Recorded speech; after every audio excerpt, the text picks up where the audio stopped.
Today, my name is Eric Kimberling, CEO of Third Stage Consulting. We're an independent consulting firm that helps clients throughout the world with their digital transformation journeys. And I'm here today with doing our Tuesday live stream, which we do every week at the same time, same place on LinkedIn, YouTube, Facebook, and Twitter. And this weekly live stream becomes part of our weekly Transformation Ground Control podcast, which will get released next week, a week from tomorrow. Today's discussion will be part of the podcast that gets released on Wednesday of next week. So thank you for being part of that live production here today. Normally, I am with Kyler Cheatham to do these live streams or to do the podcast, but she's ill here today, so I'll be flying solo.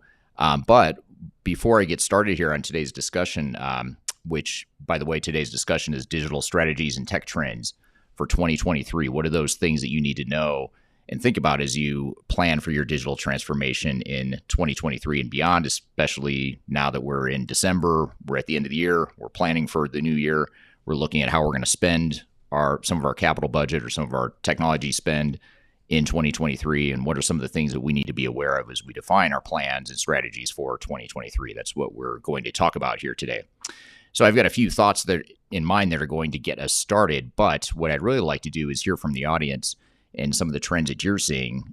Really like to pull in some of your comments. So if you could, as we're talking here today, just drop in the chat any questions or comments you have related to technology, trends you're seeing, things that you think are going to be really important in 2023, maybe some trends that in the past were important but aren't as important going into 2023. Really an open discussion here about how to plan effectively for your digital strategy in 2023 and beyond. Before I get started, though, if you could just drop in the chat where you're joining from today. Just let me know what city and country you're in, and also just drop in the chat too any initial comments you have on trends that you're seeing in 2023 or that you would expect to see in the new year or in the coming years as it relates to technology, digital transformation, ERP software, all that good stuff. I'd love to hear your feedback here. In fact, we're already getting some comments here in the chat related to that, so thank you in advance for some of those comments.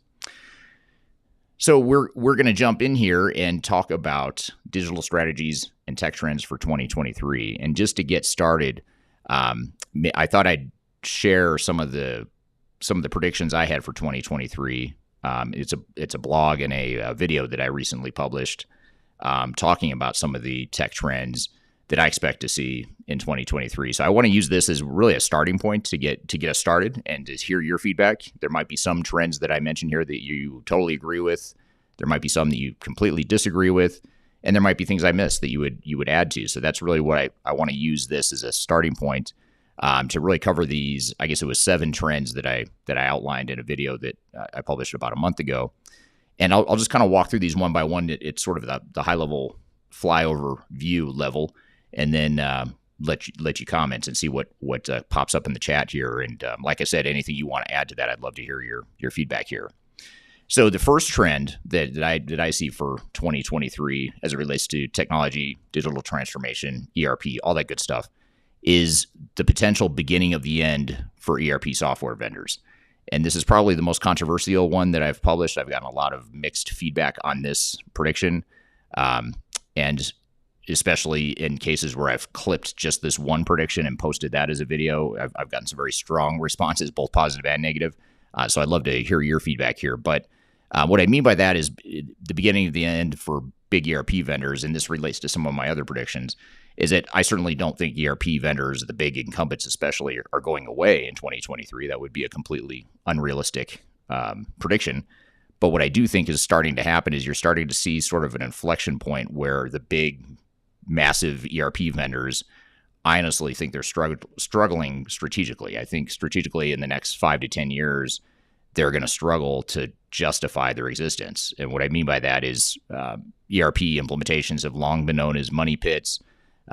They've long created unnecessary risk for organizations, delivered questionable business value, in some cases negative business value for organizations. Not in all cases, of course, but in many cases, in too many cases, in my opinion.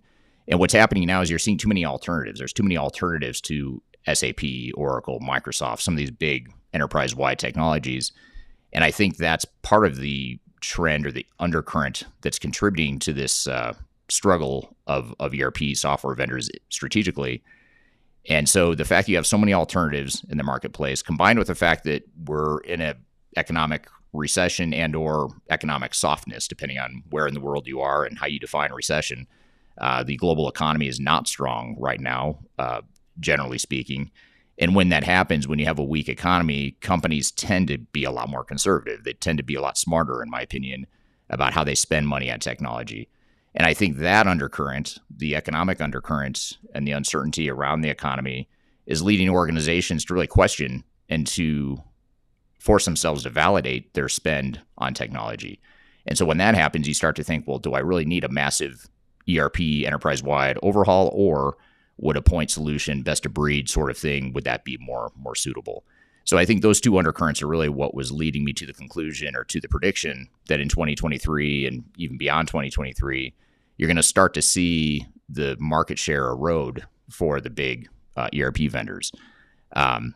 So I'd love to hear your comments on that. Like I said, when I've posted this on this comment on Instagram and TikTok and YouTube Shorts, just that one prediction in isolation, I get some pretty strong responses. So I'd love to hear in the chat what you think. Do you agree? Do you disagree?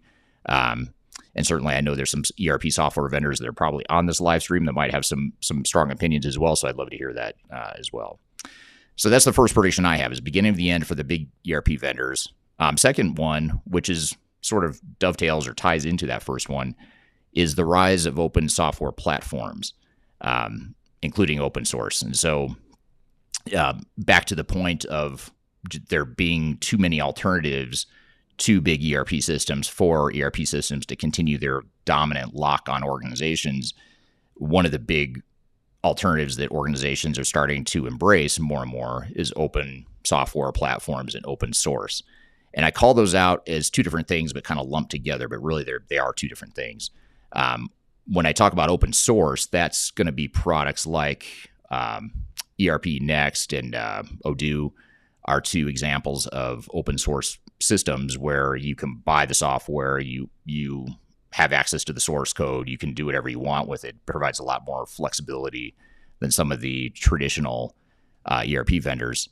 And then in addition to open source, though, and I think the even bigger part of this, when I talk about the rise of open platforms, is actual platforms themselves. So in other words, rather than investing in a system or an application that's enterprise-wide, it's more focused on focusing on implementing a platform within the organization. So, for example, you look at probably the best example I can think of is Salesforce has their Force platform, which Salesforce is a CRM system, may or may not be a system that your organization might benefit from. But what Salesforce also provides is the Force platform. And the Force platform allows third-party developers to create variations or add-ons to Salesforce to provide other types of functionality. So theoretically, you could actually get a full-blown ERP solution in the Force platform, because you could start with Salesforce as a CRM application, but then you can add your Financial Force and other financial types of systems. There's Rootstock, that's sort of a manufacturing application built on the Force platform. So a lot of manufacturers might look at Rootstock as a application they might deploy on that platform.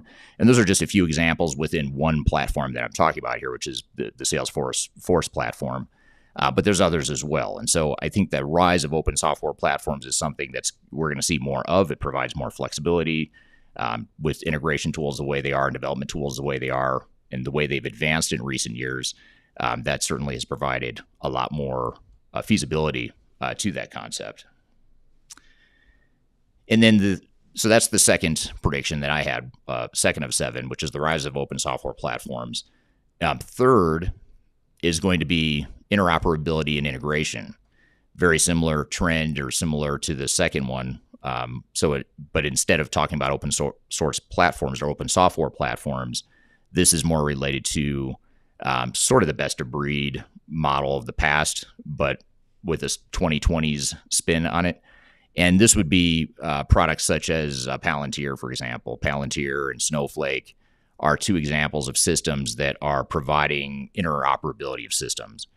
And sort of like middleware, sort of like business intelligence that provides analytics and visibility across multiple systems, but but again, more of a 2020s slant to that middleware concept.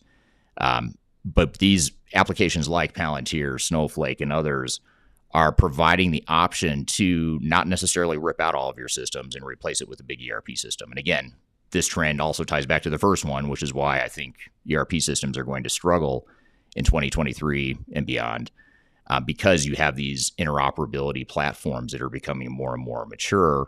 That's going to allow you to either preserve some or all of your current legacy systems, for better or for worse. I'm not here to judge whether or not you should or shouldn't be keeping your legacy systems, but the fact that you have the option to do that, rather than necessarily replace all of your systems, is something that is emerging as a technology. So that interoperability and integration, the flexibility it provides, is a third prediction I have.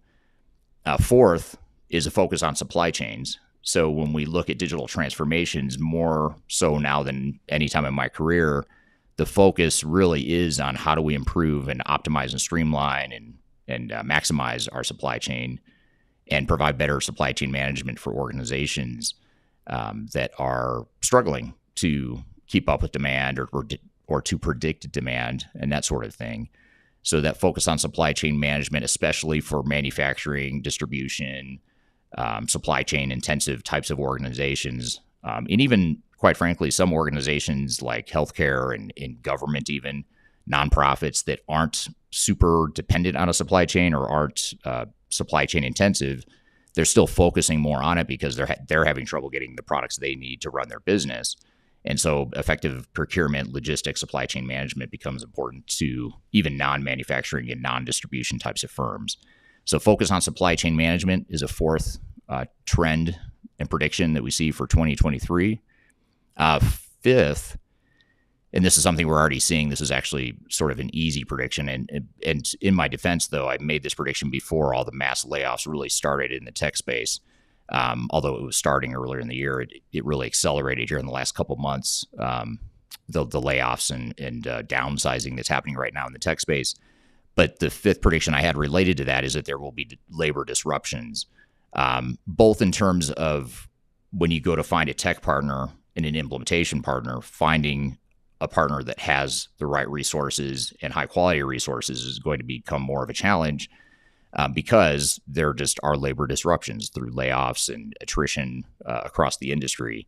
So that's something to be aware of as well, is that the third-party labor disruptions that might affect you as you're working with an implementation partner or software vendor, but also internal organizations that are trying to staff a digital transformation or an ERP implementation are going to struggle with that. They're going to struggle with having the right resources and having the committed resources that they can dedicate to the project the way they need to, because they themselves internally are oftentimes are downsizing or on hiring freezes, are running pretty lean without much of a bench. And so that's going to contribute to those labor disruptions. So that's another prediction or challenge we see in 2023 is the labor disruptions, both internally and externally to the organizations.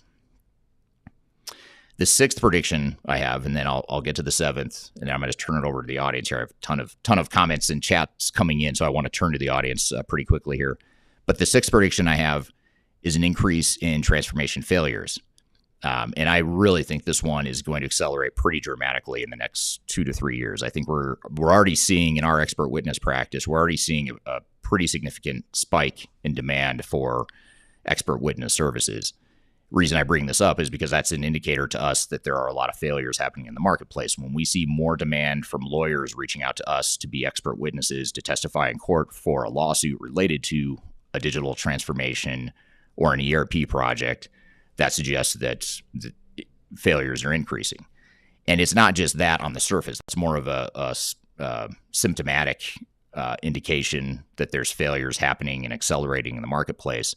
But what's even more significant, in my opinion, is that with the mass transition to the cloud, so in other words, software vendors that are sunsetting old on-premise systems and essentially forcing customers to get off their old systems and migrate to a new cloud solution, with that mass migration that's happening in the marketplace comes accelerated risk. And the reason for that is because anytime an organization is forced to go into a digital transformation without a really good reason other than the software vendor is forcing them, to me, that's a recipe for disaster, and that's a recipe for extremely high risk transformation. And you multiply that by the exponential increase in organizations that are being forced in that situation, I think you're going to see a lot more transformation failures. The other thing that I think will contribute to transformation failures is the labor disruption trend that I just talked about a moment ago. The fact that there are labor disruptions both internally within organizations going through transformation as well as with their implementation partners, that's going to make it more difficult to be successful and to be effective in a digital transformation. So watch for those transformation failures to increase. If there is a silver lining here or something that might counter that trend, it's the economic situation that I talked about, where organizations tend to get more conservative, they tend to be more diligent, they tend to have better controls in place, and they try to manage risk more when the economy is weak. That undercurrent could actually counter that trend and maybe force some discipline into organizations and project teams that might help mitigate this risk a bit. But overall, I think the net result will still be that we'll see an increase in transformation failures. It might be just not as bad as it would be otherwise, because organizations presumably will be more diligent and disciplined about how they go about the transformations. And then my seventh prediction for 2023 is that customers will do more due diligence as part of their transformation. In other words, I'm seeing a trend already where organizations aren't just sort of throwing Hail Mary passes, just blindly following a software vendor because they believe that's the right answer, and then blindly following a system integrator that tells them how the project is going to be. What we're seeing instead is organizations are being more cautious. They're being more careful. It's leading to longer sales cycles for software vendors, which they don't like, but it's leading organizations to be more deliberate, work at a more deliberate pace, at a more measured pace as they go through their transformations. And that is, in my opinion, a good thing. So this is probably the most positive trend that I see of the 7 that I have here, at least in the short term. I think it's a positive trend that there's more customer due diligence, a focus on risk mitigation, a focus on project controls, a focus on benefits realization and ROI. You're just seeing more of that now. And I remember in 2008, back when the financial crisis happened globally and the economy globally was in a recession and had a lot of issues.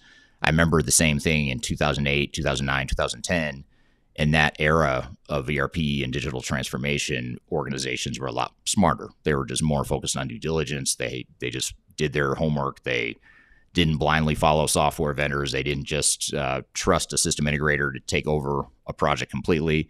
They took more ownership. They took more control. They asked questions. They mitigated risk. So I think that's an important thing to keep in mind. So those are my 7 predictions. But again, I'd love to hear your comments. Are there any there that really resonate with you that you think, hey, yeah, that's something that I would see? Or is there anything here that you think that's just so far off base, not at all what you would expect to see in the coming years? And I don't have all the answers, and I'd love to hear counterpoints. So I'd love to hear any counterpoints you might have. And certainly if there's anything I missed, is there anything you would add to this list as far as predictions? That's really what I want to get to next as we turn to the audience here.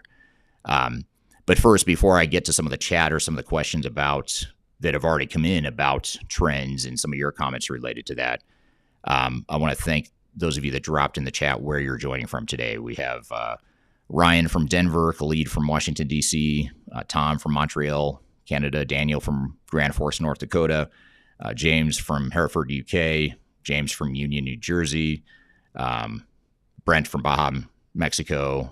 I'm just going to call you on YouTube. Yuzor Chikwa from the UK. I apologize. I'm sure I completely butchered that. Someone else from the UK. I can't see the name, though. Malcolm from UK, someone from Brazil, etc. So thank you all for dropping in the chat. Global audience, people from all over the world joining here today. So I'd love to get the global perspective on what trends you're seeing in your home markets and what you think will happen in 2023 in your home and global markets here. So one of the comments here that actually came in before I even started my 7 predictions here was from someone on LinkedIn. I apologize, my feed here is not showing the name of the person, but someone on LinkedIn commented open source and low code and no code. I talked about open source, but I did not talk about low code and no code. And that is something I agree with. That is something that's becoming more and more embedded in ERP systems and digital transformations. And just to maybe provide some context or background, low code and no code is essentially a way or a way a software is built to where you can make changes to the software without having to materially change the source code and do heavy development. So it's sort of like custom configuration. So in the past, you had configuration, which is your basic setup of the software, and then you had customization. And customization is where you go in and do some pretty significant changes to the code, and you're actually developing software within the platform. And in the past, you sort of had this black and white answer. Either you configure the software to do what you want it to do, or if that isn't enough, then you customize the software. But what low code and no code does is sort of provides more of a middle ground to where, yeah, you're doing maybe a little bit more than your basic configuration, but you're also not doing these mass changes to the software that are risky and create other technical challenges oftentimes. So that low code, no code thing is a big buzzword. A lot of vendors are using it. Some vendors are more mature than others in their low code, no code tool set or approach. But that is something that the market is clearly demanding, and something that I think will become more relevant as well. And I totally agree with that comment. So thank you for that. I also want to turn to Brent on LinkedIn has a great comment, something we haven't touched on yet, which is greater AI adoption. And in my trends, I sort of looked at a real macro strategic high level. I didn't dive into specific technologies other than what I said about interoperability and some of the open platforms. I didn't really dive into some of the point solutions or some of the real specific technologies that I think will be relevant. But I do agree that AI adoption will increase. I think that's something that organizations are just still trying to learn and figure out how AI works and how it could change their business models. I also think organizations are still struggling with trying to figure out how they can get the right data and the right accurate data into their AI models. And so there's a lot of legwork and a lot of foundational type of work that organizations need to do before they can get to greater AI adoption, primarily on the human side and just the human understanding of how AI can help their business, but also on the technical side, just making sure that the data models and the data that organizations have can support these AI models. And unfortunately, so many organizations have data that's corrupt or dirty and not accurate that it creates problems with AI models. So I think that's a potential roadblock or barrier or a slowing of adoption of AI is the fact that organizations have these human issues and these data issues. But I do think that is something that's going to become more and more common as more AI technologies are out there. ERP vendors are already starting to bake AI and machine learning into their core applications, as are other CRM and HCM, HR types of technologies. So I think that AI adoption, I agree with that. That's going to be definitely a emerging trend here. So just rolling through the comments here. Thank you for all the great comments. I'm actually having trouble keeping up with them, so bear with me as I try to read and comprehend all of them here. Just to build on the last comment, Ryan on LinkedIn says that AI seems to be one of the super hot trends lately. Art, ads, marketing, etc. And that's a great point that Ryan brings up, is that, I've been talking about AI so far in the context of enterprises and how enterprises might leverage AI to better predict demand, or how to better predict the skill sets within the organization that are going to most contribute to success for the organization. Things like that, more of the enterprise types of functionality. But I think the real tipping point is going to come because of what Ryan mentions here, which is that you see art, you see ads, you see marketing, other uses of AI more at the consumer-facing level, that I think that's going to drive adoption potentially more than anything. It's sort of like when you think back to the user interfaces 10 or 20 years ago of ERP systems, they were pretty horrendous. In fact, a lot of organizations are still using those old technologies that were pretty horrendous in their user interfaces. And what really changed that, and the tipping point, in my opinion, for enterprise technology providers was Facebook and some of these social media companies, Facebook, Twitter, for example, Instagram. Those social media companies sort of created an expectation at the consumer level of what technology should look like.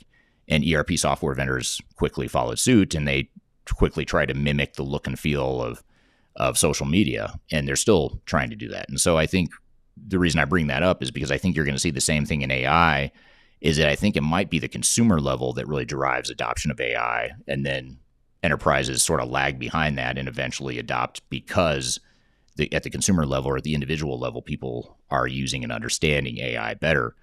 A great example of this is a trend that I've hopped on recently on social media is the AI facial recognition and being able to create emojis or pictures of yourself using AI.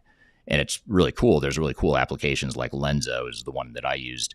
It's where you can take a bunch of pictures of yourself, real pictures of yourself, and the AI will create a bunch of just alternate sort of artwork and fake pictures, if you will, of yourself. And it's really good. It's really powerful. And so that's just one example where a lot of consumers are starting to see Lenza and other AI types of technologies at that consumer level.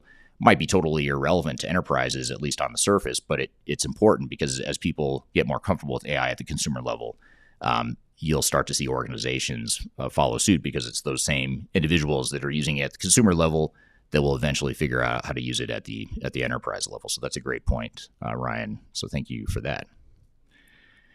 I want to dive into, here's a few comments here about my first prediction about the beginning of the end for ERP vendors. So let's dive into this and see sort of qualitatively what the thinking here is with the group.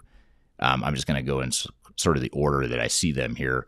But Brent over on LinkedIn makes a comment that big ERP promises everything and delivers nothing but headaches for users. That's something that I think those of us in the ERP space that have been here for a long time have seen plenty of in our time, and myself included.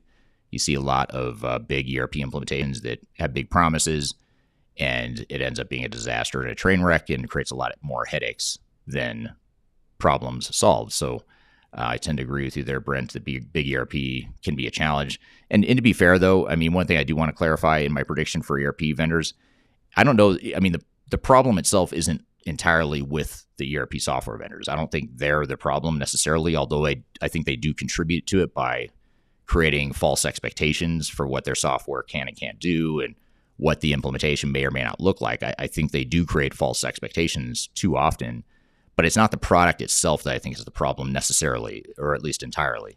I think a lot of it is just how organizations manage these projects and how the system integrators manage the projects.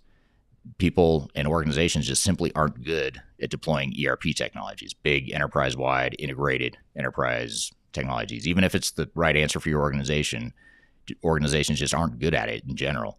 And that includes the software vendors and their system integrators. They're not that good at it either, to be candid. If you were to look at, kind of across the industry, there's just too many vendors and VARs and integrators out there that really, in my opinion, don't know what they're doing. And you wonder sometimes how they manage to be in business as long as they have, and how they haven't managed to get sued more often than they have. But that's an interesting perspective, Brent, so thank you for that. And then Brent actually goes on with a sort of a part two to that comment, that ERP vendors can't compete with smaller, more nimble, business-specific software from what he's seen in his world. So great comment. I do think you look back, this is sort of a trend that's not new. I would say it's a pendulum swinging, over time. In 25 years that I've been doing this, I feel like the pendulum sort of swings back and forth between massive big ERP systems, fully integrated, one single source of truth, all the benefits that you could potentially get with ERP.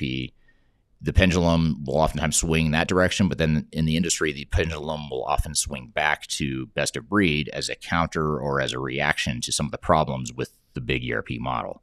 Big ERP model has its advantages, but it also creates complexity, creates rigidity, it creates lack of fit in too many parts of the organizations, which causes the pendulum to swing back for organizations to say, well, let's counter that with finding more best-of-breed point solutions that'll allow us to, just get more value out of our technology. So I think that is what organizations will continue to see. I honestly don't think that pendulum will ever stop swinging. I think it's just something that continues to go back and forth. I think for every improvement or problem that best of breed solves, big ERP vendors oftentimes come out with new functionality, or they use their scale to go acquire one of those best of breed solutions, and it sort of forces the pendulum to swing back. I do think, though, if there was a time where you might start to see the pendulum swing more heavily toward best of breed or that interoperable model that I talked about earlier, I think now is probably the time where you might see that. And that's why I think the ERP vendors will start to lose more market share as that pendulum swings back to some of these best of breed providers as well. So thank you for those comments, Brent.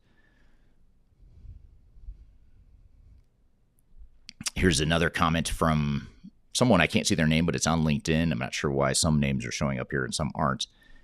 But this person, who shall remain nameless, not by choice, is a big ERP vendors cannot keep relying on just their names for sales, especially if they are alternatives that potentially do the same work at a more economical price and with more flexibility. It's really well said. So I think, in other words, organizations aren't necessarily just going to keep going out and buying more SAP and more Oracle, more Microsoft software just because of the names. They're going to find and realize over time that there are potentially more economical, more targeted, better functional fit types of solutions that will help organizations more effectively than some of the big ERP systems. So I think that's a great point and well said.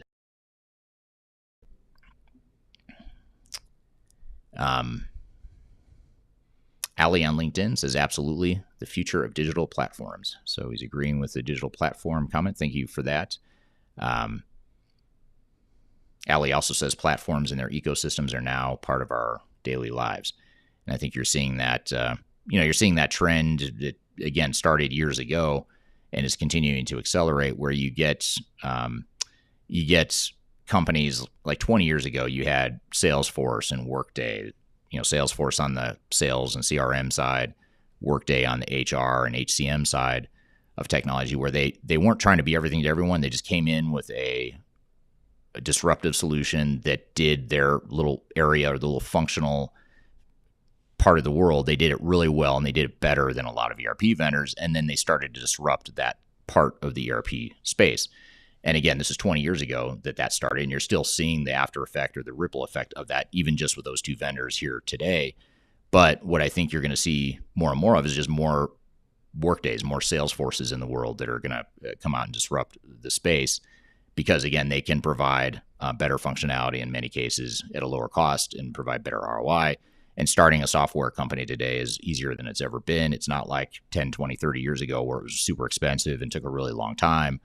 With technology tools and development platforms the way they are, and even the options you have to write a solution from scratch or to write a solution on another platform like the Force platform that I talked about, or even NetSuite, for example, is providing third-party development options now. So software vendors are moving that direction towards providing more platform types of options, which is further lowering the barriers to entry for software developers and potential software vendors in the future, which means more competition, which means more options, which means ERP vendors now have more to compete with, and there's more better answers potentially than the single big ERP systems.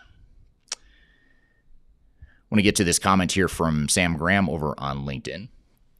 And Sam, who is a regular contributor to our content, which I really appreciate, is when thinking about integrating different systems, is the granularity of the data being transferred something that needs to be considered?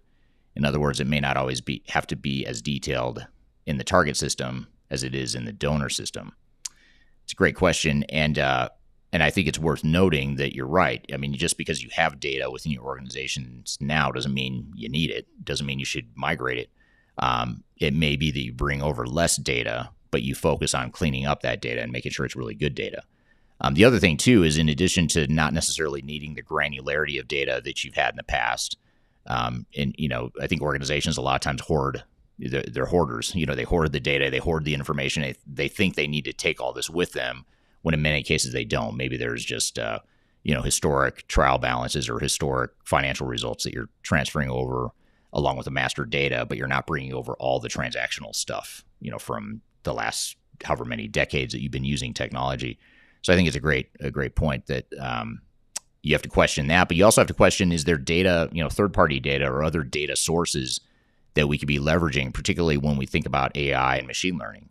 A great example would be supply chain management organizations that are trying to figure out how to better predict supply and align supply and demand better within their supply chains. a lot of times the internal data you have is great, maybe, but it's not enough or it's not complete. There could be other third-party sources of data that you could integrate into your supply chain, which is becoming more of a trend. And as you leverage more of those third-party data sources, that gives you more models to work with or more inputs to your AI models.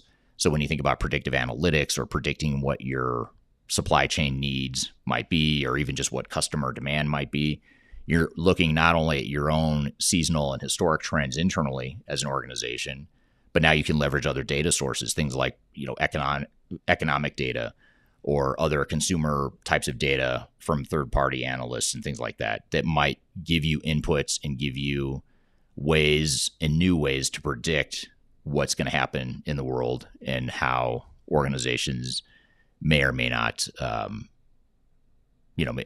evolve and predict their demand. So that's something that we're seeing more of as well. Another comment from LinkedIn is absolutely, we'll see more individual, tiny, mid-sized agencies implementing big projects. Be curious to know from that person who commented, which I don't see the name, but whoever commented, I'd love to hear what types of big projects are you talking here? Just technology in general, or any sort of technology in particular that you see with individual, tiny, and mid-size agencies? I'd be curious to hear your follow-on there as well. Another comment here from Brent on LinkedIn again. Yes, we see more stakeholders involved in the buying process. And so I suspect that was in response to the comment about organizations and project teams being more diligent and more careful in their digital strategies and in their execution of their digital transformations as well. So I think for software vendors, that means, you should probably just hunker down and assume and expect that your sales cycles are going to continue to increase as organizations become more risk adverse and become more diligent in their efforts. And if you're a project team member or you're a leader within an organization, that's something to keep in mind as well. It might be frustrating to you as an internal leader, or if you're a software vendor, I'm sure it's frustrating too. It's going to slow down the decision cycle, but organizations, I think the good news in all this is that organizations are going to be a lot more deliberate. They're going to be a lot more aligned as a team when they go into these projects, rather than just jumping in with all the misalignment and unclear vision that they've typically done in the past. Now you're starting to see organizations just really question, what do we want? What do we want to be when we grow up? What's the meaning of life? All those sorts of things. Just having that, maybe not that last part, but having a clear vision for what it is they want in the future. That just creates more alignment, and it sort of greases the wheels to create more successful digital transformation projects. So I think it could end up being a positive thing for sure.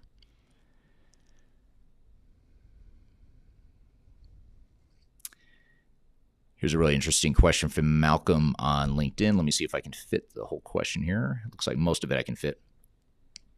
And Malcolm says, is not the reduction in vendor consultancy numbers a result of businesses' reduction in their IT, digital transformation, and ERP spend? Will we not end up with a new balance? I think that's an interesting question, because you have internal organizations that are running lean. They're in many cases not adding to their IT staff. In many cases, they're reducing or just letting it sort of shrink through attrition. Especially as organizations move to the cloud and managed service providers, that's sort of shifting the workload from the internal IT resources to external resources in many cases. But the overall spend, I would argue, is really not necessarily changing, or it's not changing for the better as much as software vendors, especially cloud vendors and managed service provider vendors, would suggest. I mean, they're going to tell you you're going to reduce all these costs, but really what you're doing in many cases, you're just shifting those costs from internal costs to costs that you're spending with the vendors. And the net result sometimes actually increases, which cloud vendors don't want to tell you, and they oftentimes hate when I say that, but it's true. Oftentimes with SaaS and cloud systems, you're going to have that ongoing subscription model that ends up being higher in the long term than if you were to manage some of this in-house. Now, yes, there's a ton of advantages and reasons you should move to the cloud, and that many organizations are moving to the cloud. I'm not saying it's wrong, but you want to be realistic and understand that, yeah, maybe there's strategic reasons for doing it. Maybe there is business value on top of any potential cost reduction or instead of any potential cost reduction.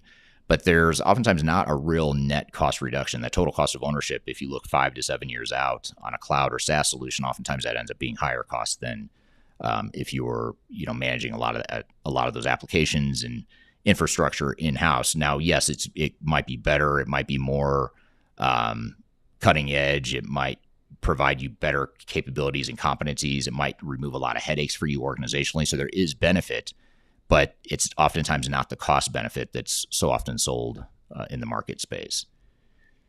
So great point there.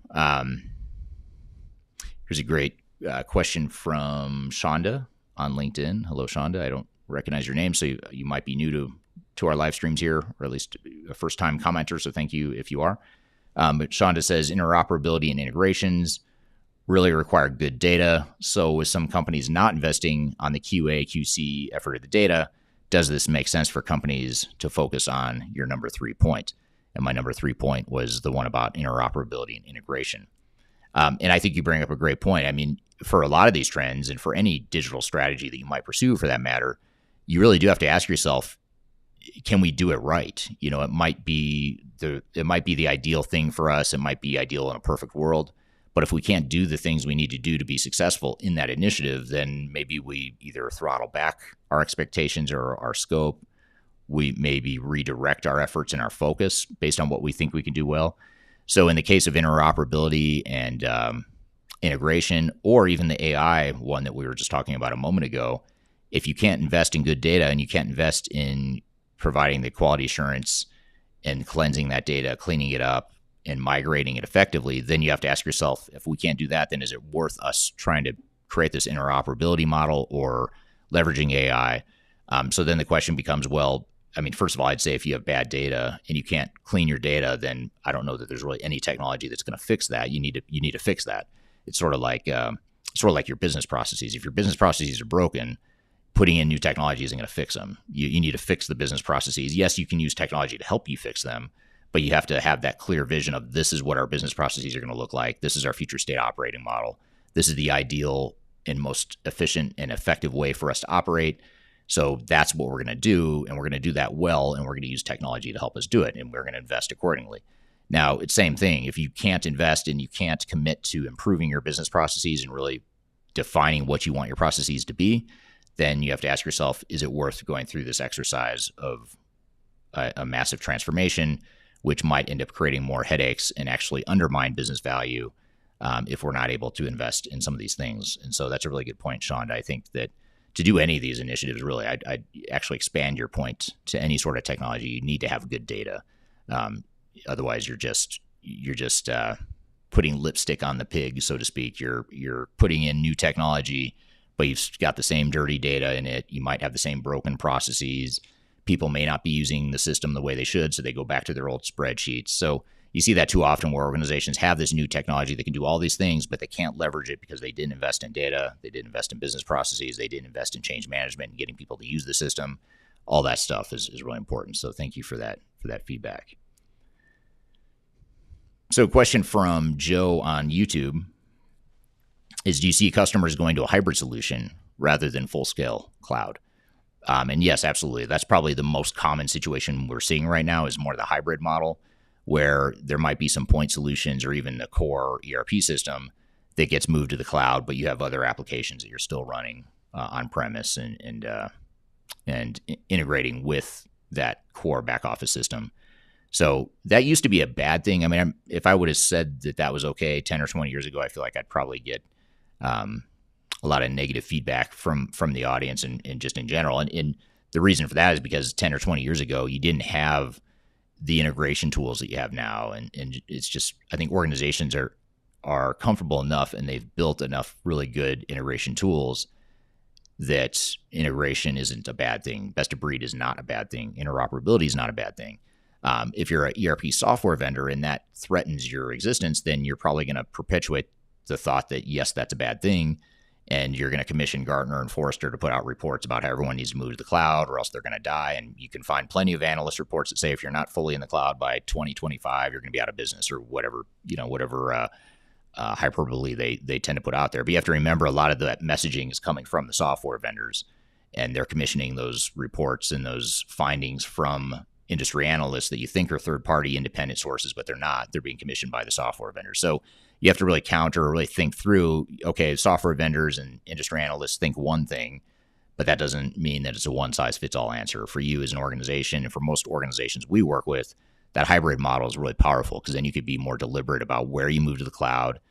And there might be some things, for example, where you have your commodity business processes, things that aren't competitive differentiators. They're critical, but they're not going to make or break your business.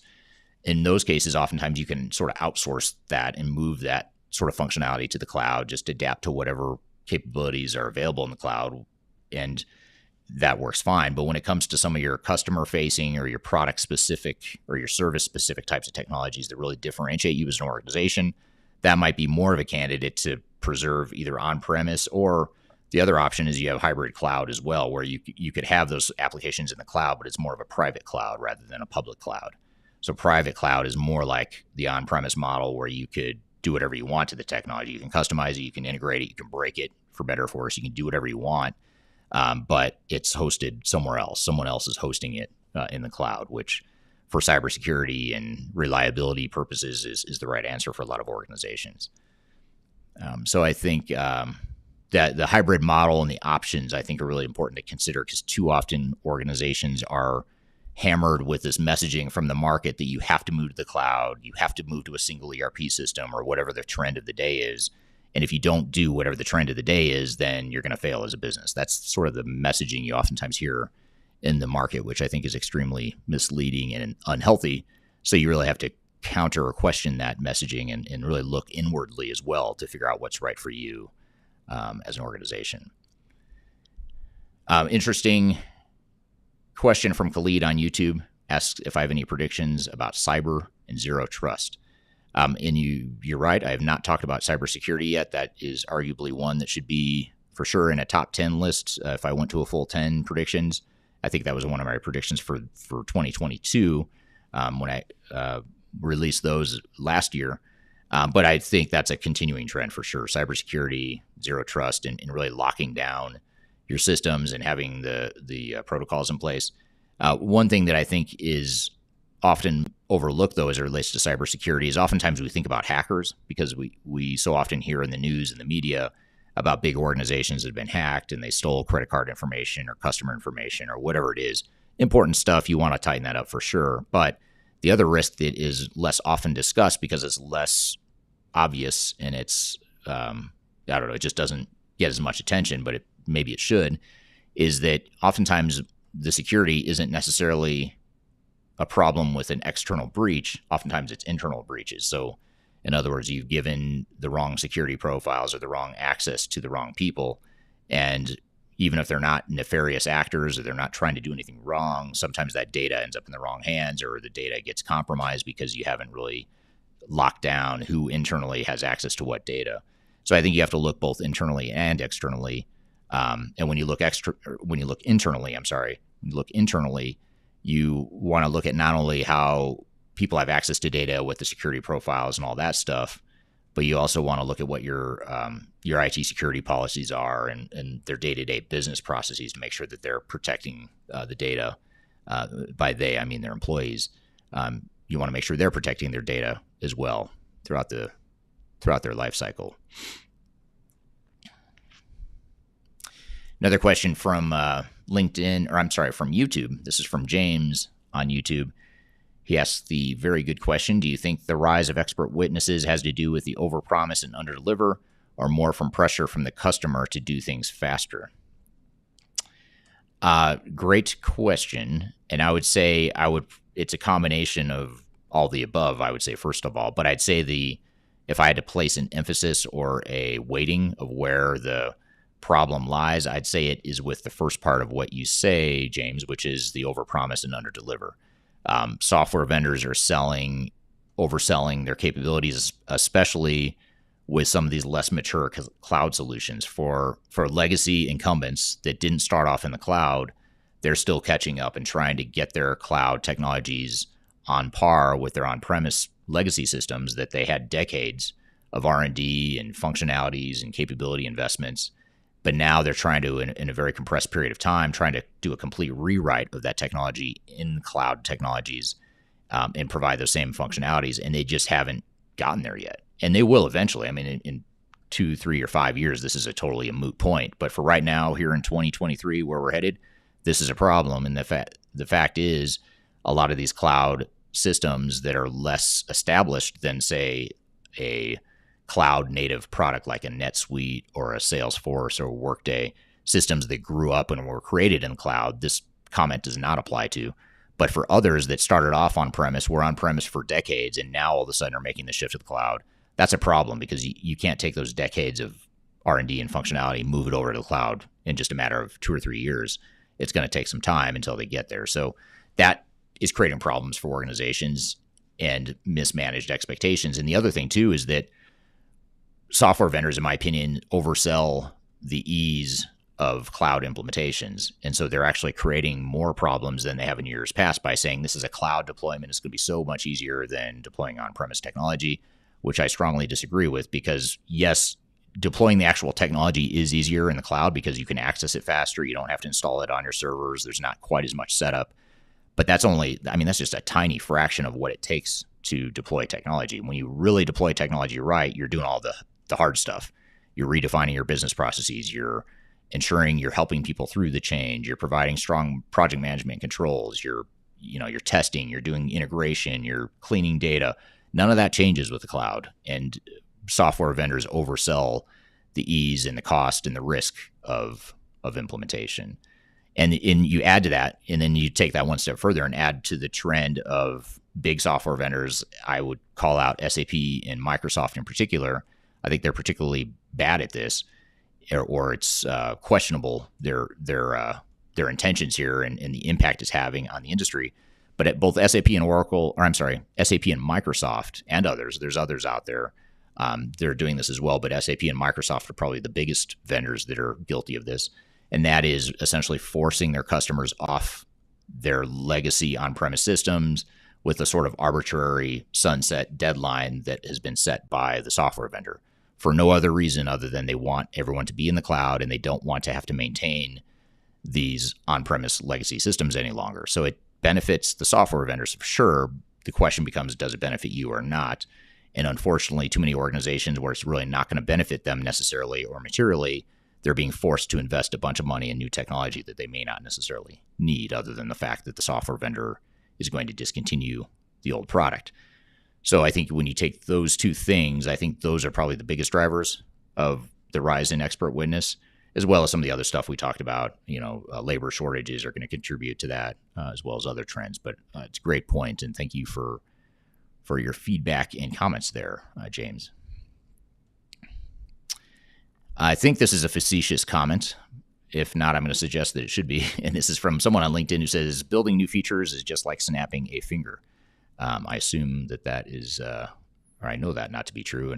But if you really do mean that and you think I'm wrong, please tell me. But I'm going to assume for the time being that is a facetious comment. And thank you for that comment.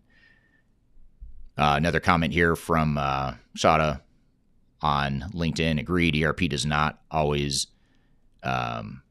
I'm not sure what the comment means. Agreed, ERP does not always best in breed, so more dollars. So I think what she's saying is ERP is not always best in breed or provide the best capabilities. And so sometimes it'll cost more because of that. And if I misunderstood that, Shonda, I apologize, and maybe you can clarify your comment there. Question from who I will continue to call you because I butchered your name the first time, but you on YouTube says, for me here in the UK, your points number 5 and 7 are on point. So those 2 points were labor disruptions in the market as well as more customer due diligence. So you was suggesting that at least in the UK, he's seeing those 2 trends play out as well. Here's another interesting comment and case study from Sam Graham.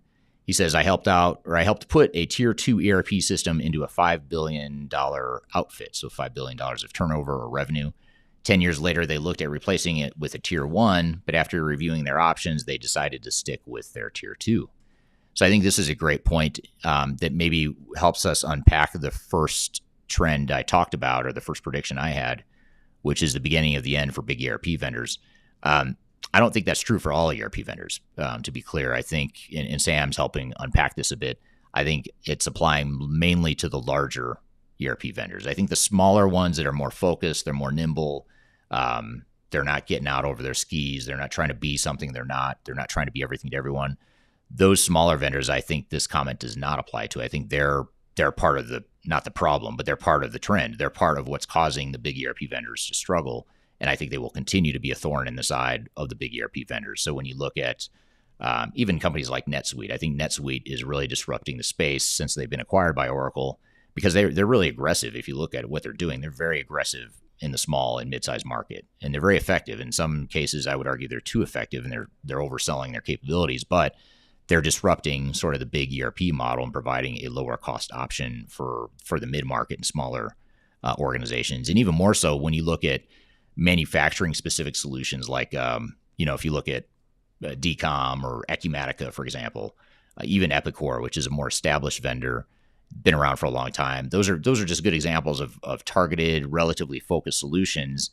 They're probably going to keep doing what they do really well, and they're going to go deeper into their focus area, while the ERP vendors are struggling to keep that breadth and that sort of mile wide, inch deep approach versus going deep into one area. And again, I think there's always going to be a pendulum swing. There's always going to be a case for and against either model. For every problem that's solved by having a focused, targeted tier 2 solution, oftentimes you're creating another problem, which is that focused tier 2 solution can't do everything. It can't do everything well, like maybe an SAP or an Oracle might try to. So then it creates a case for, should we go to one of those big ERP vendors because they can provide more capability, but it's going to cost us more. There's more risk. And so those are sorts of the decisions and trade-offs that need to be made as you're defining your digital strategy for 2023 or for any year in the future. You need to really look at the pros and cons, because even the trends I'm talking about, those are not silver bullet, slam dunk, solves all your problems sort of predictions or trends. They're ones that come with their own trade-offs, but I just think that more organizations are going to find a net positive in those trade-offs than some of the other alternatives or options in the marketplace. So thank you for that comment. So I'm not going to put this on the screen for those of you watching this versus listening on audio. I'll just read it because it's a long comment that won't fit. But this is from Brent on LinkedIn. He's commenting to Shonda on LinkedIn. It says, I agree with Eric's comment that vendors oversell their system and rely on their brand recognition. But in the end, many companies I come across are sold something that they don't really need and would be better served to take a better look at ROI. Most people don't want to learn another huge software that they will use only 10% of the features. Huge waste of money and hurts their efficiency. Very well put. And I think you bring up a really good point, Brent, maybe unintentionally. I don't know if you meant to bring this up, but one of the things you'd bring up, which I think is important to note, is that as part of this customer due diligence, you're starting to see customers question, do we really need to buy this entire solution right now? For example, I'll pick on SAP again. SAP is really good at sort of bundling S/4HANA with Concur and Ariba and SuccessFactors and other point solutions that they've acquired over the years. And a lot of times in the past, organizations didn't really question, do we really need Ariba? Can we just use the procurement and supply chain functionality that comes out of the box in S/4HANA? Maybe we don't need the power of Ariba. Ariba, for those of you that don't know, is a company that SAP acquired that's a procurement and supply chains type of system, sort of a best of breed solution, but they're trying to integrate it and bundle it with S/4HANA now as part of that acquisition and their post-acquisition strategy. But in the past, a lot of organizations wouldn't even question that extra spend. They would just get told by the software vendor sales rep that you need Ariba, it's part of S/4HANA, it's going to provide all the capabilities you need, and they sort of bite off on it without questioning that and saying, well, let's compare it to just using S/4HANA as is without Ariba. Let's compare and do a fit gap analysis of how that compares and what the cost benefit analysis between those two options might be. And so you're starting to see more organizations that really not only are diligent about what vendor they pick, but once they've picked a vendor, being real deliberate about which modules they buy, how many licenses they buy, when they buy the licenses. One of the biggest things that drives me crazy is when software vendors give you a really sweet deal on software licenses to buy hundreds or thousands of licenses that you're not going to use for 2 or 3 years until you get done implementing the solution. And in many cases, you never get to the go live because something happens. You cut scope, or you put parts of the project on hold, or God forbid you cancel the entire project, but you're stuck with these licenses that you bought, presumably getting a sweet deal, once in a lifetime sort of deal, that you end up feeling like you have to buy the software. So I think organizations are becoming smarter to that, but I think they still could be a lot smarter than they are as it relates to that. I'll pick just maybe one or two more comments. We could probably go for another hour or three on this. This is really interesting stuff, and quite frankly, one of the more engaged live streams audiences that I've had in months, if not longer. So I appreciate this. Here's a question from Solar. I'm not sure if Solar is the name of an individual or an organization, but over on YouTube, talking about Web 2 apps bridging to Web 3 apps, and it's sort of Web 3.0, for those of you that don't know, is sort of the metaverse. And that's another thing, in addition to AI, I didn't really have anything as it relates to metaverse and Web 3.0. But it is something that's emerging quickly. And in fact, next week's live stream will feature someone who is focused on Web 3.0 and metaverse. So we'll sort of dive into that topic a bit more in next week's discussion. But in next week's podcast as well, you'll hear that discussion. But metaverse is something I'm on the fence on, to be honest, at least in the short term. I'm kind of looking and watching to see how it evolves from a business perspective. I feel like the consumer use cases are more plentiful, but when you talk about business use cases, there are plenty of them that are emerging, but it's still not getting that widespread acceptance. The other problem I have with metaverse kind of ties into a lot of what we've been talking about here today, which is organizations have enough trouble implementing a basic financial and inventory management system, for example.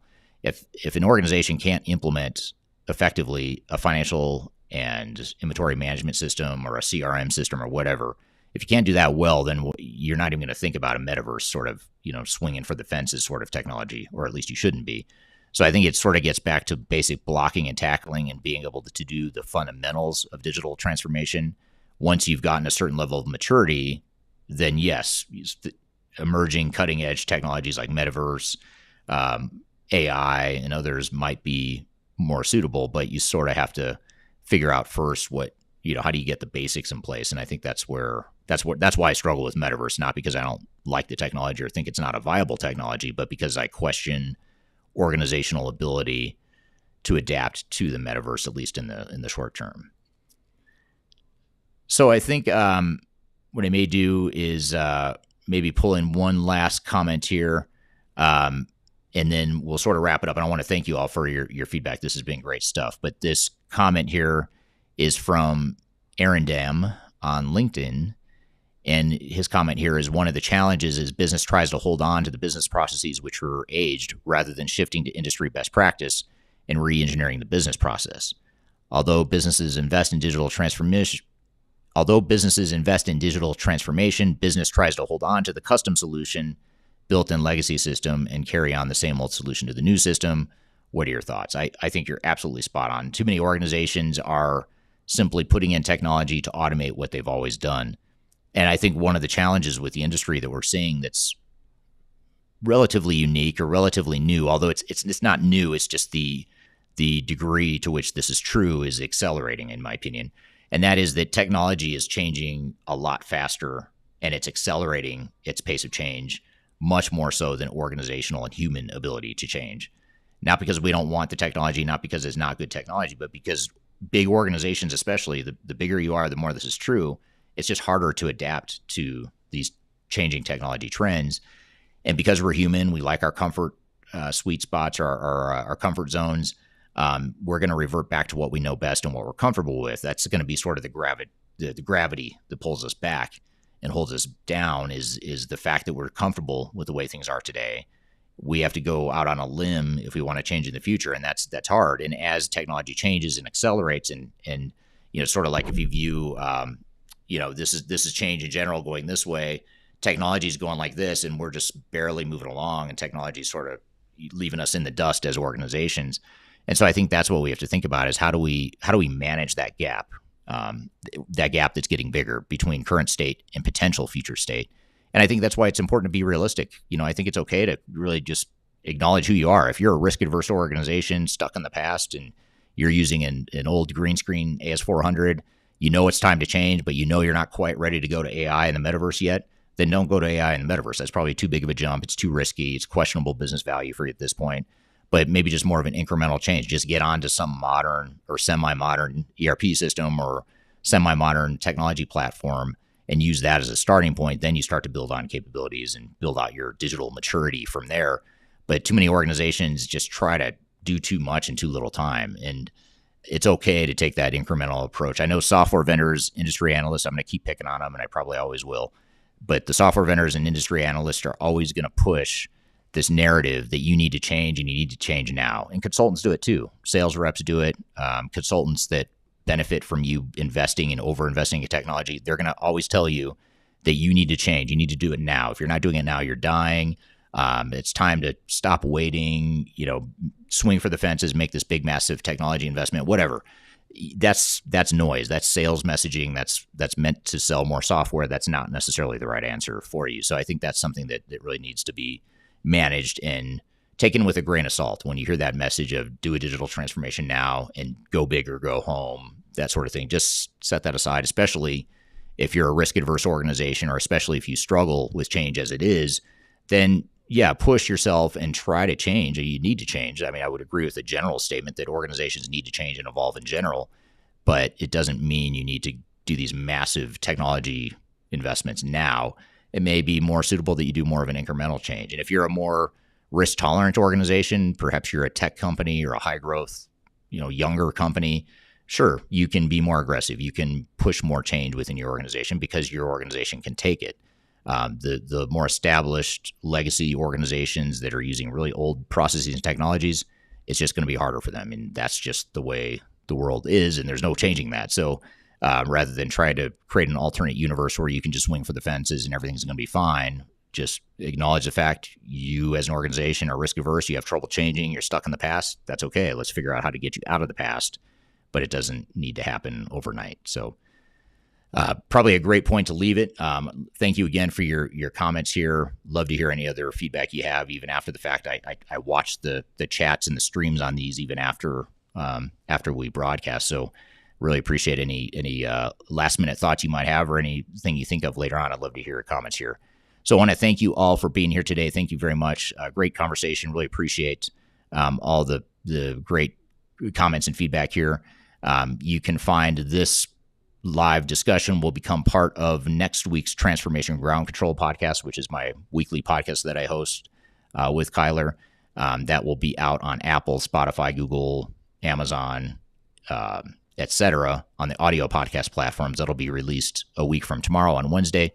It'll also stream to YouTube, LinkedIn, Facebook, and Twitter a week from tomorrow as well. So be sure to check that out. And if you don't subscribe to the podcast, please check it out. It's, in my opinion, a very good free form, long form podcast about digital transformation. We cover tons of different topics every week. So be sure to subscribe and check that out on either YouTube, LinkedIn, Facebook, Twitter, or any audio podcast platform as well. So be sure to check that out. So thank you again for your time. Really appreciate it. Hope you have a great week, and we'll look forward to seeing you next week on the live stream, and hope to see you or engage with you on the Transformation Ground Control podcast as well. Have a great week, and we'll see you all soon. Take care.